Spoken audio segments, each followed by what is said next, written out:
Moi, il y a un gros défi qui est dans notre secteur et dans nos organisations, c'est de parler accès à l'emploi et accès au logement en même temps. Nous qui nous occupons de publics qui ont à la fois des problèmes de santé, des problèmes sociaux, enfin, voilà, des problèmes psychiques, etc.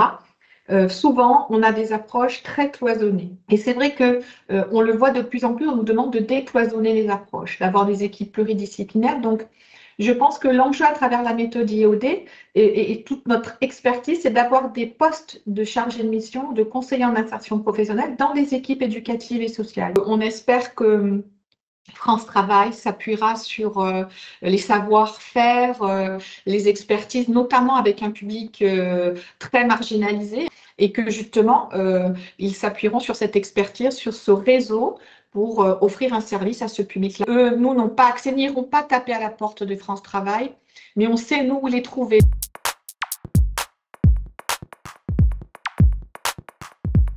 La méthode IOD, ben, elle contribue à élargir toutes les possibilités qu'on offre à ces personnes, à croire en elles, en leur capacité justement, en partant de rien, d'une feuille blanche, de propositions. Voilà. Et je trouve que c'est un énorme espoir de proposer ça aux personnes. Il faut absolument qu'on le conserve parce que je ne peux que regretter et remarquer que toutes les actions qui sont aujourd'hui mises en œuvre le sont souvent pour des publics qui ont le moins de difficultés. Nous, notre public, il n'a pas de famille, hein, il n'a pas de réseau social, il n'a personne.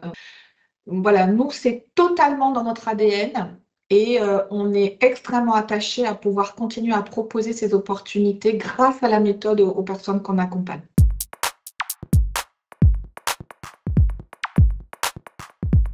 Quand j'ai découvert la méthode IOD, un peu comme l'approche du un chez soi d'abord, ça a été vraiment une révélation pour moi parce que je n'imaginais pas que ça existait et je suis toujours très étonnée que ça ne soit pas mieux connu et que ce ne soit pas une base qu'on duplique dans l'accompagnement social et médico-social parce que ça laisse une place très importante à la personne. Voilà.